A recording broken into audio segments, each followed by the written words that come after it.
if you're a professional detailer, you've probably heard that your prices are too high and that they can get the work done by someone cheaper. So in this video, I'll talk to you about why people say you're too expensive, what you can do about it, and what's the leading factor to raise your rates. And this Saturday the 30th, I will be opening up enrollment into my online marketing course, SEO for Detailers. So if you want to rank your website on the first page of Google in order to generate a consistent flow of qualified leads and sales into your business, then check the first link down below. Again, it's gonna open up this Saturday the 30th for a limited time. Okay, let's get started with this video.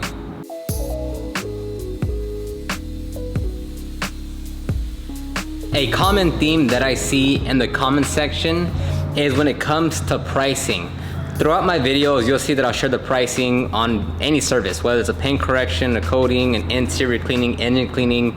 I always like to share my pricing just to kind of give you guys a look into what we charge. That doesn't mean you're supposed to charge that. That doesn't mean your market is gonna be the same, because it's not. But I just show it just so you can get a grasp of what we're charging. So, sometimes I'll say we'll charge $600 for a truck, or $1,800 for a paint correction and coating, or $300 for an interior. And you'll see it time and time again in the comment section that people are like, oh, you're overcharging. Why is this so expensive? You're ripping people off. I wish I could charge that in my area. I can never charge that with so many cheap detailers around me. And just either one, complaining that it's too high, or two, complaining that they can't charge those rates in their area. And I really find it funny on the comments that are like, wow, you're charging too much. Wow, you're so expensive. Wow, you're ripping people off. Because here in Houston, right, there's still detailers that charge more than we do. And if the customer looks around, they'll easily find other quotes or other detailers that are charged much cheaper than what we are for the same service. So why is it that the customer, with the choices that they have, with the number of detailers that are here, they're still willing to spend a premium dollar or spend money on a premium service when there's cheaper options? Now, is that our fault that the customer wants a premium service? Is that our fault that there's cheaper detailers in our area?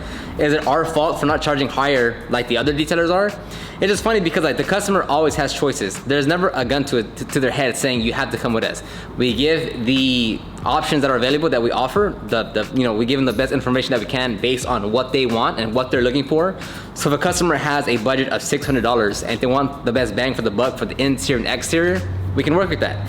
If they come to us and say, hey, look, I have this truck, I love it, I drive it all the time, I want to get the paint looking great, and I want a 6-year coating on there. Are we gonna say, well, you know what? I'll just put a wash and wax. I'll just do a wax on it because I don't want to charge you too much. It's like the customer knows what they want. They are looking for someone that's reliable and reputable to get it done, and they're willing to spend the money. And if we're on our end, if it's gonna take that much time, if it's if we're gonna actually put however many hours into it, we're also gonna charge a premium rate for it. So it's just so funny to see the people complain about that so much, or you're ripping people off. It's like, dude, we're literally just doing what the customer wants. Like if they want a premium service and they want a 2-step correction, a 6-year coating, or a 9-year coating, we're gonna give them that. If they just want to spend $400 on a interior and exterior detail, we're gonna give them that. We're doing what the customer wants. It's not turned around. We're not the only option here in Houston. There's literally dozens and dozens of other detailers on all sides of the spectrum that are cheap, that are more expensive than us. Now, if you're a professional detailer and you think you can't charge these rates, maybe you have to live in Houston or in Texas to get these kind of rates, I would highly encourage you to think different about that, because more often than not, there's a detailer in your area that's charging premium rates. There's a detailer in your area, in your area, that's charging the rates that you would want to charge. So why is it that detailer is able to do it, but not you? Not saying you have to go copy it, not saying you have to go and spy on them, but it's like, why are they positioning their business in a certain way to charge these rates while you're here complaining, thinking you have to go somewhere else, or making an excuse of whatever reason, because you can't charge those rates. So if you are a detailer, man, I really wish I could charge, whatever, $400 for the detail, whatever detail means. It's like, you probably can, but you're missing other key areas in your business that's not allowing you to do that, right? If you're attracting the wrong type of audience, the wrong target market to your business, it's very, very hard to sell them on a premium service when all they want is a quick interior exterior detail. Like, those two things have to match up. If you want to offer premium and charge premium, you need to find customers that want premium and are able to afford premium. That's it, right? You can't sell a steak to someone that only wants a hot dog, right? As much as you sell it, you give them the sizzle, you let them smell it, you let them taste it, you let them give a little lick on the steak, they can't afford it, right? And maybe they want the steak, but it's like, running a business, it comes to the objective, how much money are you willing to spend, and that's going to equate to how much work that we can do. That's it. If they're not willing to spend the premium dollar for the premium service, you can't give it to them, right? So if you want the premium service and offer the premium service at the premium rate, well then go find the people, the customers that value that type of work. So yes, you're gonna have people tell you you're too expensive, right? Whether the customer or someone on a YouTube video in the comment section, right? They're gonna say you're too expensive, I can't afford that, why are you so expensive? I can find someone cheaper down the road. And it's like, yes, that's all true. We are expensive, you can find someone cheaper, and that's just the way business goes. Not everyone is gonna tell you yes. This truck right here that we have, we're charging $2,500 for quite a few services. The RAV4 that we just dropped off, we charge them $940, I think, for some polishing and a coating. The smoke order vehicle that we just turned in, we charge $500 for the smoke order. And it's like, yeah, like we're getting cars that say yes, that want the premium service, that want the premium experience, right? But we also have plenty of customers that say, well, not customers, but plenty of people that say, oh, that's too expensive. Oh, maybe some other time when I can afford it. We also have plenty of those. So yes, like if you charge, and get it, remember, whether you're charging a premium rate or not, you're gonna be too expensive to some people, right?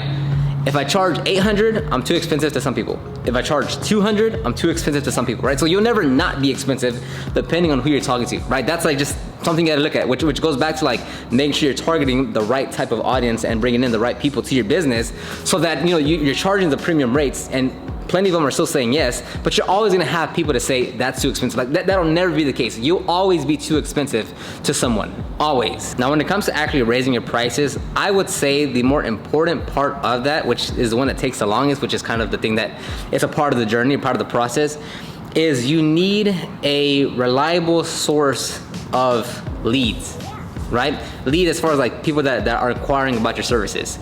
So for us, we choose, or our primary method is search engine optimization, SEO, right? That's when you rank your website on the first page of Google for targeted keywords in your local area. So that's what brings us leads every single day. On a daily basis, we might get between 5 to 15 calls per day, between 3 to 7 to 10 emails per day of people wanting to book with us. So when you have, and that's per day. So every day, let's say there's like 15 to 20 to 25 people reaching out to us about booking in their vehicle with us. So if you have that amount of lead flow, right? And you're assuming that you're doing everything right, where your business is set up correctly, you have the reviews, you have the reputation, you're showing your work, you have the website, like assuming everything else is in place, in that regard, it becomes very easy to book out your calendar and to raise your rates, because you've positioned your business to be set up to say, we are a premium service, we offer premium services, we offer premium experience, and that comes at a premium rate. If you don't have the online reviews, if you don't have a website, if you don't have an Instagram showing your work, and you don't have the customer experience, and you don't have the great results, it's like you are in such a bad corner to want to charge more because you have nothing backing you up. So in order to grow your business and to raise your rates, one, it's getting a reliable source of leads into your business on a daily basis, meaning you want new people reaching out to you on a daily basis, whether it's Facebook ads, Instagram ads, Google ads, whether it's YouTube, whether it's search engine optimization. You have to find a reliable source that is feeding leads to you on a daily basis. Once you figure that out, a lot of other things get easier. Not that it's gonna happen overnight, but things do become easier because now you can ask for more reviews. Now you get more times to get better at your customer experience. Now you get more repetitions to work on your sales skills or just communicating with customers. Like once you get that part, then you can work on everything else. But if you don't have the lead flow, then how do you talk to customers? How do you communicate to customers? How do you get the chance to book customers in? How do you can't do anything if you don't have the lead flow in place. So first and foremost, which it does take the longest to do, is to actually get a reliable source of leads coming into your business. And yes, like it's gonna take a while, right? If it was that easy to turn around, well then everyone would have a lot more business, right? So this one could take 3 months, 9 months, 18 months, depending on the channel that you choose. But it's gonna take a while, especially if you're not focusing on marketing right now, if you know nothing about marketing, nothing about website, nothing about ads, nothing about copywriting, landing pages. If you know nothing about that, it's gonna take you a while. It's gonna take time to get that all in place. But that is first and foremost a very important part in the entire process of raising your rates, growing your business, and just doing everything. Like you need people contacting you on a daily basis. Once you get that in place, it's just refinement after that, right? People ask, well, what's the best price? Well, what's the most I can charge? Well, I talk to the customers and see what you can charge, right? how are you gonna know if you can charge 800 if you never say the word 800, right? How are you gonna charge 600 if you never offer at 600? How do you know if you can charge 1800 if you never offer at 1800? Like, it is actually talking to the customer, communicating with the customer, say, hey, it's gonna be 1800, right? Hey, you just have to see what happens, right? You might lose them, you just have to see how like, in what other way are you gonna know if this is a good price point or if it's a too low of price points if you don't actually pitch that price to the customer, right? And you can obviously do it in incremental steps, right?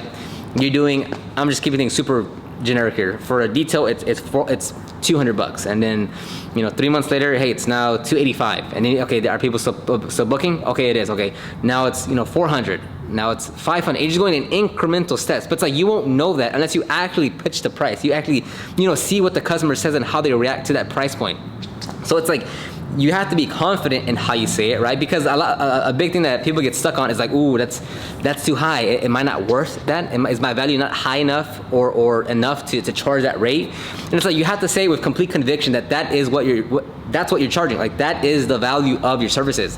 Whatever it is. If it's 400, you say with complete conviction that, hey, it's $400. Like, this is what it takes for me, a reliable, reputable, professional, experienced detailer to go out and work on your vehicle. It's gonna be 400. It's gonna be 800. It's gonna be 1800, right? You say it with confidence because you know the value that you offer, right? Like, you can't compare yourself to someone lower or someone higher. Like, this is you. This is what you bring to the table. This is your experience. You're reputable. You've been doing it before. You have reviews. People trust you. This is your price to go work on that vehicle. And of course, I can go into far more detail, but that'll literally be like a 5-hour video. So I'll end it right here. Let me know if you have any comments, questions in the comment section down below. Again, you can check the description box for the ultimate guide to start your detailing business, my podcast, the Detailing Business Class podcast, my second YouTube channel, the Proper Care channel, or if you want to get on the waiting list for the SEO for Detailers online course, that's also going to be linked down below. Thank you very much, and I'll talk to everyone on the next one.